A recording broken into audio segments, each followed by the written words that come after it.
সিমিলাৰলি যদি আমি কওঁ আমাৰ ভনীও পৰম বস্তু পাইছে, প্ৰেইজ দ্য লৰ্ড। ইয়াত বহি থকাবিলাকে কি পাইছে? নিশ্চয়কৈ আপোনালোকে মাংস ভাত পাব। Just kidding. যোনটো বিবাহ হয়, বিবাহ কৈছে চামটাইম আমি ভাবি থাকোঁ ইট ইজ চেলিব্ৰেশ্যন, ধুমধামকৈ কৰিব লাগে। কিন্তু বিবলিকেলি যদি আমি কথা পাতোঁ বাইবেলৰ মতে it is more than celebration. কৈছে it is not only celebration, এইটো এটা ঈশ্বৰৰ সলিউশ্যন আছিলে। Praise the Lord. ঈশ্বৰৰ সলিউশ্যন। বিবাহ এটা ফূৰ্তি কৰা বস্তুতকে ইট ইজ কৈছে it is a covenant. Praise the Lord. শুনিছেনে? বিবাহ হৈছে কভেনেণ্ট বুলি কোৱা হৈছে। আৰু যেতিয়া কভেনেণ্টৰ কথা পাতোঁ it is A commitment, it is not selfish, স্বাৰ্থপৰ নহয়। তো কমিটমেণ্টৰ এটা ছাৰ্ভিচত আজি আমি বহি আছোঁ, য'ত নেকি আমাৰ চিষ্টাৰ জোনাকীয়ে পিটাৰক কমিটমেণ্ট কৰিব আৰু পিটাৰে জোনাকীক কমিটমেণ্ট কৰিব। 1-2 বছৰৰ কাৰণে নহয়, এদিনৰ কাৰণে নহয়, দুদিনৰ কাৰণে নহয়, কিন্তু it's a life long until they die. Hallelujah, hallelujah. কোনে কৰিলে? আমি আদি পুস্তক 2-ৰ 18 পৰা পঢ়িবলৈ পাওঁ। আদি পুস্তক 2-ৰ 18 পৰা পঢ়িবলৈ পাওঁ। কৈছে ঈশ্বৰে চব বস্তুবিলাক ঠিক কৰিলে, বনালে, কৈছে ইটছ গুড, গুড। কিন্তু যেতিয়া আদমৰ ওচৰত জন্তুবিলাকক নাম দিবলৈ আনিলে, জন্তুবিলাকক নাম দিলে ঈশ্বৰে চাইছে there is nothing, no' one. ঈশ্বৰে কৈছে, চিন্তা কৰিছে, I have to make someone for him, এটা হেল্পাৰ বনাব লাগিব। কৈছে চুইটেবল, বহুত চুইটেবল হেল্পাৰ। আৰু যি শব্দ তাত ব্যৱহাৰ কৰা হৈছে কৈছে ইজাক, হিব্ৰীত। আৰু এই শব্দৰ অৰ্থ হৈছে হেল্পিং আ পাৰ্চন, ন', যোনটো শব্দ নেকি পবিত্ৰ আত্মা, সহায়কাৰী বুলি কোৱা হৈছে। তো আজি সেই হেল্পাৰ আদমৰ কাৰণে ঈশ্বৰে বনালে হৱা, ন'। তো সেই হেল্পাৰ আজি পিতাৰে পাইছে, ন', কাইণ্ড অফ হেল্প, যে নেকি তেওঁক গোটেই জীৱন লগ দিব। Praise the lord, praise the lord. আমি দেখিবলৈ পাওঁ যেতিয়া নেকি ঈশ্বৰে চাইছে আদমক, ন', ঈশ্বৰে চাগে বহুত কিবা এটা অনুভৱ কৰি আছে, ইমানবিলাক বস্তু আছে, কিন্তু আদম কিয় ইমান ডাউনকাষ্ট হৈ আছে, কিয় ইমান চিন্তিত হৈ আছে? আৰু সেইকাৰণে কৈছে ঈশ্বৰে চিন্তা কৰিলে। হালেলুয়া। কোনে চিন্তা কৰিলে? ঈশ্বৰে চিন্তা কৰিলে। কাৰ কাৰণে? আদমৰ কাৰণে। It's a great lesson behind this.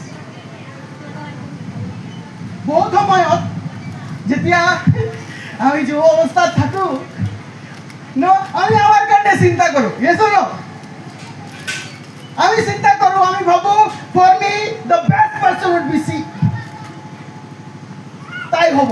আৰু ঈশ্বৰে আদমৰ কাৰণে বিচাৰিলে বুলি কৈছে। আৰু এটা প্ৰশ্ন, যদি আদমে তেওঁৰ কাৰণে বিচৰা হ'লে কোন হ'লহেঁতেন? আপোনালোকে ভাবে তেওঁৰ সহকাৰী কোন হ'লহেঁতেন? আদমৰ সহকাৰী? ইয়েছ। অকল জীৱ জন্তুবিলাক আছিলে। There was no such person with whom আদমে বিয়া পাতিব পাৰে বা সংগী ল'ব পাৰে। Praise the Lord. ঈশ্বৰে চালে তেওঁৰ লোনলিনেছ, কৈছে আদমে তেওঁৰ লোনলিনেছ চোৱা নাই, ঈশ্বৰে চালে আৰু কৈছে আই হেভ টু মেক, এজন সহকাৰী বনাব লাগিব। Praise the Lord. The lesson here is many a time আমি ভাবি থাকোঁ so suitable কোনোবা আমাৰ কাৰণে, কিন্তু when we go for that, most of the time, majority, আমি ডাউনফল হোৱাটো বহুত চিয়ৰ আছে। আৰু সেইকাৰণে আমি বাইবেলত পঢ়িবলৈ পাওঁ আইজাকৰ কাহিনী, আইজাক আৰু ৰেবেকা। আইজাকে যেতিয়া ৰেবেকাক বিয়া পাতিবৰ ঠিক হৈছে, আইজাকেতো দেখাই নাই কোন হয় ৰেবেকা। যিজন ছাৰ্ভেণ্টক পঠোৱা হৈছে প্ৰাৰ্থনা কৰি কৰি কৈছে লৰ্ড মেক সি বি ওৱান, যিজনে আহি মোক ক'ব লোৱা পানী। তো আজি আমাৰ কাৰণে এটা বহুত ডাঙৰ শিক্ষা ইয়াত, যিজনে যুৱক যুৱতীবিলাক বহি আছে, এয়া হৈছে যে don't go for your choice, pray, let God search for you. ঈশ্বৰে আপোনাৰ কাৰণে তোমাৰ কাৰণে বিচাৰক. Hallelujah. Hallelujah. The next thing we see in Bible, যেতিয়া সহকাৰী বনাম বুলি কৈ ঈশ্বৰে থিৰাং কৰিলে, কৈছে আদমক ঘোৰ নিদ্ৰাত পেলাই দিলে ন? চাই আছিলে নেকি আদামে? বাইবেলে কি কৈছে? আদি পুস্তক 2 ঘোৰ নিদ্ৰাত শুৱাই দিলে বুলি কৈছে। তাৰ মানে আদামৰ সেন্স নাই। তাৰপাছত তাৰ পৰা ফাৰ্ষ্ট কামিহাড় ওলাইছে, অপাৰেশ্যন হৈছে, তাত কামিহাড় ওলালে, কিন্তু আদামে গম নাপায় কি হৈ আছে। When Eve was created, যেতিয়া সেই হাড়ৰ পাৰিব বনোৱা হ'ল, Eve saw God. আদাম নাছিলে তাত, যেতিয়া বনালে আদামটো শুই আছে ন? ইভৰ আদামৰ হাড়ৰ পৰা যেতিয়া বনালে, হাৱাই প্ৰথমে ঈশ্বৰক চাইছে। আৰু যেতিয়া হাৱাক আদামক বনালে ঈশ্বৰ, ধূলৰ মিটিছে বুলি কৈছে, আদামে কাক চাইছিলে প্ৰথমে? He also saw God. তেওঁ ঈশ্বৰক চালে। আদামে প্ৰথমে ঈশ্বৰক চালে সৃষ্টি হোৱাৰ পাছত, হাৱাই প্ৰথমে আদাম থকা সত্ত্বেও ঈশ্বৰক চালে। ঈশ্বৰৰ কাৰণে কিবা ইম্পচিবল আছে নেকি? Is there anything impossible for God? ঈশ্বৰে যদি বিচাৰিলেহেঁতেন, জীয়াই কামিহাড় ওলাই হাৱাক বনাই দিলেহেঁতেন, এটা মুখৰ বাক্যৰ পৰা বনাই দিলেহেঁতেন। But God had intention. The people whom I create, they should see me first. যাক জৰি বনাই দিছে ন ঈশ্বৰে প্ৰথমে, ঈশ্বৰে ন কেতিয়াও নিবিচাৰে যে they should be busy with each other always. ঈশ্বৰে আজি তোমালোকক জৰি বনাই দিছে, সদায় দুইজনে বিজি হৈ নাথাকিবা। There is always one person should be in the middle. যাক প্ৰথমে তেওঁলোকে চোৱা প্ৰয়োজন। Praise the Lord. কোন এইজন? যীশু খ্ৰীষ্ট। A successful marriage, এটা সফল বিয়া যীশু খ্ৰীষ্ট যদি মাজত নাই, কেতিয়াও হ'ব নোৱাৰে। আপোনালোকে কি ভাবে যে আজি কিয় ডাইভৰ্চৰ পাৰ্চেন্টেজ বিলাক বাঢ়ি আছে? It is only one thing, Christian বিলাকৰ মাজত, কাৰণ খ্ৰীষ্টৰ ঠাই নাই। প্ৰথমে তেওঁলোকে নিজৰ স্যাটিসফ্যাকশন চাব, কিন্তু whereas Bible says look at me first, prioritize God. ঈশ্বৰক প্ৰথমে চাওক, whether your wife, whether your husband. আৰু আজি আমাৰ নতুন দম্পতীক যিবিলাকে যুগ্ম জীৱন আৰম্ভ কৰিবলৈ গৈছে, যদি তোমালোকে ভাবিছা যে আমাৰ জীৱনটো লাইফ লং হওক, it is not for 1 year 2 year, always see God. বহুত কমন প্ৰব্লেম আছে পৰিয়ালবিলাকত কাজিয়া হোৱাটো, বহুত কমন প্ৰব্লেম আছে মিছআণ্ডাৰষ্টেণ্ডিং হোৱাটো, বহুত কমন সকলোৰে পৰিয়ালত হয়। ন' মেটাৰ আজি মই প্ৰচাৰ কৰি আছো মোৰ পৰিয়াল বহুত ভাল আছে, নহয়, ইট ইজ দেয়াৰ অলৱেজ। কিন্তু when you see God, যেতিয়া খ্ৰীষ্টক মাজত ৰাখিব, there is forgiveness. কাজিয়াৰ পাছত আপুনি বহিব, মীমাংসা হ'ব। কিন্তু যদি খ্ৰীষ্ট নাই, কাজিয়া হ'ব, আৰু সেই তাত মীমাংসা নাহে, তাত ডাইভৰ্চ আহিব। Praise the Lord. সেয়েহে যেতিয়া আমি বিবাহৰ কথা পাতো, always there should be one person in the middle. আপোনালোকে ৰাতিপুৱা উঠিব, give time first, প্ৰথমে টাইম দিয়ক। যেতিয়া আপোনালোকে ক'ৰবাত যাব, যীশু খ্ৰীষ্টক প্ৰথমে সময় দিয়ক। When Jesus is there in the middle, আপোনালোকৰ পৰিয়াল সাকসেস আৰু সফলতা চাবলৈ পাব। আপোনালোকৰ পৰিয়াল প্ৰভাৱ চেপ্টাৰ 31 নিচিনাকৈ প্ৰশংসনীয় পৰিয়াল হ'ব। Hallelujah. The next thing we see in the Bible, যেতিয়া ঈশ্বৰে আদামক হাৱাক বনাব লৈছে, আদামক কামিহাড় বনাইছে। আৰু মই ভাবি থাকো, why not let? ভৰিৰ পৰা কিয় নললে? কেতিয়াবা মই ভাবো, আৰে মাথাটো ভাঙি কেলে আদাম নহলালে? ঈশ্বৰে কেতিয়াও ভগৱান নিবিচাৰিছিলে যে এজনী যাৰ সহকাৰী হ'ব তাই মাথাত বহি কিনে নাচক। ঈশ্বৰে এইটোও বিচাৰা নাছিলে যাক সহকাৰী বনাওক তাই সদায় ভৰিৰ তলত থাকক। She should be always here. Hallelujah. ক'ত থাকিব লাগে? In the heart. আজি ভাই পিটাৰ আৰু আমাৰ সিস্টাৰ জোনাকী আছে, দম্পতি, তেওঁৰ জীৱনত আমাৰ সিস্টাৰ জোনাকী সদায় তাইৰ হৃদয়ত থাকিব লাগে। He should never treat her as a servant. যদিও বোৱাৰী হৈ যাব, যদিও ঘৰৰ মানে নতুনকৈ যাব, কিন্তু তেওঁ সদায় নিজৰ পত্নীক ইয়াত থ'ব লাগে। হালেলুয়া। চেম ফৰ আমাৰ চিষ্টাৰ জোনাকীও সদায় ইয়াতেই থ'ব লাগে। যদি ওপৰত গুচি যায়, পানী চাৰকে ওপৰত যাব আৰু তাত ৰখাবলগীয়া মানুহ নাথাকিব। যদি ভৰিৰ তলত থাকে, তাতো বহুত দিগদাৰী হ'ব। আৰু সেইকাৰণে সদায় হাজবেণ্ড ৱাইফৰ জেগাটো ইয়াত থাকিব লাগে। Hallelujah. Praise the Lord. Next thing we read in Bible, মথি 19:6। তাত আমি পঢ়িবলৈ পাওঁ যীশুৱে বিবাহৰ বিষয়ে কিছুমান কথা হাজবেণ্ড ৱাইফৰ লিখা আছে। আৰু যীশুৱে কৈছে দুইতে এক হ'ব বুলি কৈছে। আৰু ঈশ্বৰে যাক যোগ কৰিলে মানুহে তাক বিয়োগ শুনিছে কি নকৰক, বিয়োগ নকৰক। কৈছে যেতিয়া হাজবেণ্ড আৰু ৱাইফ তেওঁলোকে কমিটমেণ্ট কৰিব, এটা কাভানেণ্টত সোমাব, it is not for one day, life long covenant.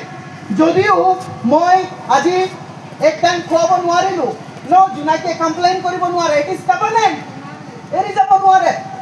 যদিও পিটাৰৰ বেমাৰ হৈছে, উঠিব নোৱাৰা অৱস্থাত আছে, তাই ভাবিব নোৱাৰে ইয়াৰ টাইম শেষ হৈ গ'ল, মই যাব লাগিব। ইট ইজ লাইফ লং কাভানেণ্ট, যেতিয়ালৈকে জীয়াই আছে। কৈছে এক দেহ হৈছে তেওঁলোকে। Praise the lord. কি হৈছে? এক দেহ। এবাৰ চাউথত দুই দম্পতি নতুনকৈ বিয়া পতাই দিলে। আমাৰ যেনেকা পাদ্ৰী আছে, পাদ্ৰী আহিলে বিয়া পতাই দিলে আৰু তেওঁ ক'লে you are number 2, you are one now. তোমালোকে এতিয়া দুজন নহয়, এজন হৈছা, এক দেহ। আমি এক হৈ গ'লো এতিয়া। প্ৰেইজ দ্য লৰ্ড কৈছে। তাৰপাছত এদিন বিয়াৰ পাছত তেওঁলোকে বাছত গৈছে আৰু দুইজনে পুৰা হাত ধৰি বাছত বহিছে। বাছত বহিছে, টিকেট কটা মানুহজন আহিলে, টিকেট কাটিছে, পইচা দিলে, এজনৰ টিকেট কাটিলে, একো নহয়, মোৰ ৱাইফ হৈ গৈছে আৰু এটা টিকেট কাটিব নিদিওঁ। কিয় নাই, আপুনি মূৰ্খ নেকি? আমাক পাদ্ৰীয়ে কৈছে আমি এক দেহ, আমি দুটা টিকেট নাকাটো, আমি এটা টিকেটতে যাম, আমি এক দেহ হৈ গৈছে। হালেলুয়া। Just a joke. কিন্তু যেতিয়া এক দেহৰ কথা আহে, ইট ইজ নট এবাউট আমাৰ শৰীৰটো চম্বকৰ লগত চিপকাই লোৱা নিচিনা। ইট ইজ চিন্তাধাৰা ওৱান হোৱা প্ৰয়োজন আছে, এক হোৱা প্ৰয়োজন আছে। যেতিয়া হাজবেণ্ডে ক'ব yes my wife we would like to be in the family this things, আমি পৰিয়ালত এই বস্তুটো কৰিব বিচাৰিছোঁ। যদি ৱাইফে ডিছএগ্ৰী হৈছে, মীমাংসা কৰক। যদি হাজবেণ্ডে এগ্ৰী হৈছে, ডিছএগ্ৰী হৈছে, তেনেহ'লে মীমাংসা কৰক। এক চিন্তা হোৱাটো প্ৰয়োজন আছে, যেনেকা আমি প্ৰেইজ দ্য লৰ্ড। এক চিন্তা। এক দেহৰ মানে হৈছে ইউনিটি। ইউনিটি হ'ব লাগিব কথাবিলাকত। যেতিয়াই ডিছইউনিটি হয় নহয়, তাতে আহি শয়তানে কাম কৰে। যিকোনো মুহূৰ্তত হওক, যিকোনো কামৰ ক্ষেত্ৰত হওক, য'তে যোৱা অহা যিকোনো ক্ষেত্ৰত হওক, ইউনিটিৰ বহুত প্ৰয়োজন আছে। আৰু যেতিয়া ইউনিটি থাকে, এটা পৰিয়াল বান্ধি ৰাখি ঈশ্বৰে বান্ধি ৰাখিব পাৰে। যদি আমি ঠাই দিওঁ ডিছইউনিটিৰ, তাত কাজিয়া আৰম্ভ হ'ব, শয়তানে ঠাই ল'ব। হালেলুয়া। এইটোক কেনেকৈ আগবঢ়াই লৈ যাম, আমাৰ সংসাৰটো কেনেকৈ আমি আগবঢ়াই লৈ যাম, কেনেকৈ বেটাৰ কৰিব পাৰিম, কি বস্তু আনিলে আমাৰ পৰিয়ালত ভাল হ'ব, এক চিন্তা কৰি আমি মই পৰিয়ালৰ হাজবেণ্ড হয়, মোৰ যি মন তাকে কৰিম। Husband wife always they should be in one mind. তেতিয়া পৰিয়াল একেলগে চলায়। when Jonaki is working in the kitchen, আমাৰ পিতাৰে গৈ হেল্প কৰিব লাগে। যেতিয়া জোনাকীয়ে কিবা এটা, আমাৰ পিতাৰে কিবা এটা কাম কৰিব ঘৰত, জোনাকীয়ে গৈ এটলিষ্ট সহায় কৰিব পাৰে। সেইটো হৈছে কানেকশ্যন, এক দেহ। দুই এজনে প্ৰত্যেকটি কামত ভাগ বতৰা কৰাটো। Praise the lord. আৰু আমি বাইবেলত পঢ়িবলৈ পাওঁ ভক্তি এটা বিষয় মই ক'ব বিচাৰিছোঁ। সেইটো হৈছে যেতিয়া কৈছে যে তেওঁলোক এক দেহ হ'ব, কৈছে তেওঁলোক পতি পত্নী পিতৃ মাতৃক এৰিব বুলি কৈছে। Praise the lord. চামটাইম আমি ভাবিব সঁচাকৈ তেওঁলোকে বেলেগ হ'ব আৰু বহুতে সেইকাৰণে বেলেগ চৌকাও বনাই লয়। It is not about separation. চৌকা বেলেগ কৰাটো নহয়। পিতৃ মাতৃক এৰিব আৰু তেওঁলোকে এক হ'ব বুলি যে কৈছে, তাৰ মানে যেতিয়া এজন হাজবেণ্ড ৱাইফে বিবাহ পাশত তেওঁলোকে এক হয়, তাৰ মানে তেওঁলোকৰ প্ৰায়ৰিটি চেঞ্জ হয়। যেতিয়া তেওঁলোকে ছোৱালী আছিলে বা যুৱক আছিলে, তেওঁলোকৰ priority almost at the peak পিতৃ মাতৃ থাকে। পিতৃ মাতৃৰ প্ৰত্যেকটো কথা তেওঁলোকে শুনে আৰু যায়। কিন্তু বিবাহৰ পাছত তেওঁলোকৰ যি প্ৰায়ৰিটি দ্য পিক, সেইটো তেওঁলোকৰ দুজনৰ মাজত হ'ব লাগিব। তাৰ মাজত যদি প্ৰায়ৰিটি পিতৃ মাতৃক গুচি যায়, তাত কাজিয়াৰ আৰম্ভ হ'ব। তাৰমানে মই এইটো কোৱা নাই যে পিতৃ মাতৃৰ কথা শুনিব নালাগে। The first priority বিবাহৰ পাছত always should be between husband and wife. Hallelujah, hallelujah. আজি বিবাহৰ বিষয়ে এইখিনি কথা জাষ্ট মই আমাৰ দুজনৰ বিষয়ে ক'ব বিচাৰিলোঁ, কাৰণ আমাৰ পাছৰ অলৰেডি আপোনালোকক বহুতখিনি কথা মই থকাবিলাকৰ বিষয়ে ক'লে। তো মই তেওঁলোকক পুনৰবাৰ মই কংগ্ৰেচুলেট কৰিব বিচাৰিছোঁ। যুগ্ম জীৱনৰ আৰম্ভণি তেওঁলোকে আৰম্ভ কৰিছে, আৰু এটাই কথা শেষত মই কৈ শেষ কৰিম, হৈছে নেভাৰ ফৰগেট আমি খ্ৰীষ্ট পৰিয়ালবিলাকত যেতিয়া যাওঁ নহয়, ক'ৰবাত কোট লগা থাকে, আৰু কোটটো কৈছে যে খ্ৰীষ্ট এই পৰিয়ালৰ আলসী। গুজত অদৃশ্য কিবা এটা লিখা থাকে। তো তেনেকাই খ্ৰীষ্ট অলৱেজ শুড বি ভাই পিটাৰ আৰু জোনাকী, যীচু সদায় মাজত ৰাখিবা দুইজনৰ মাজত। আৰু যিকোনো কথা হওক, যিকোনো টেনশ্যন হওক, প্ৰব্লেম হওক, দুইজনেই প্ৰথমে যীচুৰ আগত আঁঠু লৈ প্ৰব্লেমবিলাক ছল্ভ কৰিবলৈ আৰম্ভ কৰক। আৰু চাব লাইফ, বিবাহিত লাইফ ইট ইজ সদায় ইজি হৈ গৈ থাকিব। নহ'লে মানুহবিলাকে কয় marriage is always hard work, বহুত পৰিশ্ৰম কৰিব লগা হয়। যিবিলাকে বিয়া পাতিছে ছুটকাৰা পাব বিচাৰি থাকে, কিন্তু যদি খ্ৰীষ্ট থাকে আপোনালোকে এনজয় কৰিব লাইফ। সেই যিজনে খ্ৰীষ্টক ৰাখিব, সেই লাড্ডুটো তেওঁবিলাকেহে টেষ্ট কৰি ভাল পায়। Praise the Lord. ঈশ্বৰে বাইকৰ প্ৰতি সকলোকে আশীৰ্বাদ কৰক। Thank U.